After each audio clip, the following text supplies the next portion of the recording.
কল্যাণ university 6 semester ইতিহাস DSC বাংলাদেশের ইতিহাস যে টপিকটা রয়েছে সেখান থেকে তোমাদের 2022 এবং 2021 সালে কোন কোন 2 নম্বরের প্রশ্ন এসেছিল সেগুলো দেখে নাও এবং উত্তরগুলোও তোমরা ভালো করে মিলিয়ে নাও।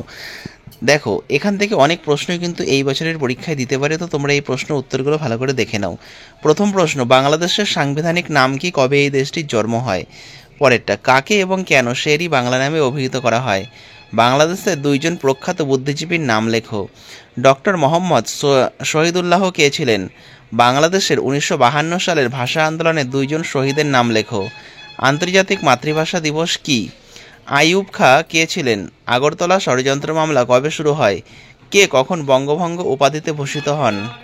পরের প্রশ্ন, বাকশাল বলতে কি বোঝো? ঢাকার রমনা উদ্যান বিখ্যাত কেন? SAPTA অর্থাৎ সাপটা কি?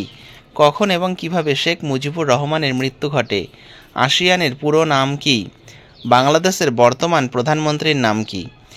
এগুলো তোমাদের 2022 সালের প্রশ্ন এবং 2021 সালের কি প্রশ্ন দিয়েছিল দেখে নাও। বাংলাদেশকে সে দেশের সংবিধান কিভাবে সংজ্ঞায়িত করা হয়? পূর্ব পাকিস্তানি আওয়ামী মুসলিম লীগ কবে আওয়ামী লীগ নামটি গ্রহণ করে? তমুদ্দান মজলিস কে প্রতিষ্ঠা করে? বাংলাদেশের জাতীয় ইতিহাসে 1952 সাল কেন তাৎপর্যপূর্ণ? বেগম সুফিয়া কামাল কে ছিলেন? বাংলাদেশের 1971 সালে 7ই মার্চ বিখ্যাত কেন?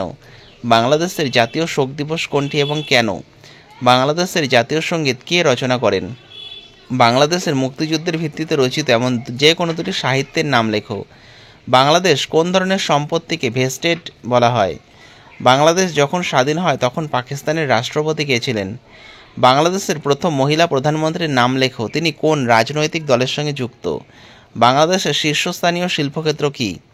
ইউনেস্কোর দ্বারা বিশ্ব ঐতিহ্যবাহী স্থান হিসেবে ঘোষিত বাংলাদেশের এমন দুটি জায়গার নাম লেখো। এবার দেখো, তোমাদের 2022-এর ডিএসসির অনার্সের কী প্রশ্ন দিয়েছিল। কে কবে পাকিস্তানের ন্যাশনাল আওয়ামী পার্টির প্রতিষ্ঠা করেন? কাকে এবং কেন শের-ই বাংলা নামে অভিহিত করা হয়? খাজা নিজামুদ্দিন কে ছিলেন? বাংলাদেশের ভাষা আন্দোলনের 2 জন শহীদের নাম লেখো। সার্ক কি?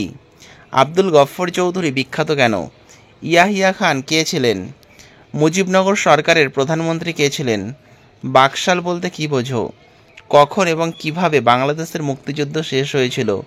1975 খ্রিস্টাব্দের 15ই আগস্ট দিনটি বাংলাদেশের ইতিহাসে কালো দিন কেন?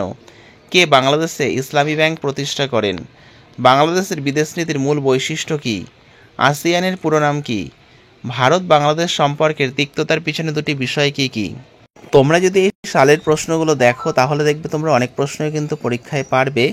আর তোমরা যারা 6 সেমিস্টারের সাজেশন এখনও পর্যন্ত সংগ্রহ করোনি, তোমরা স্ক্রিনে দেওয়া নম্বরে যোগাযোগ করতে পারো। তো ভিডিওটা যদি ভালো লাগে ভিডিওটা লাইক করো, আর চ্যানেলে নতুন হলে চ্যানেলটা সাবস্ক্রাইব করে দিও। আর ভিডিওটা শেষ পর্যন্ত দেখার জন্য তোমাদের অসংখ্য ধন্যবাদ।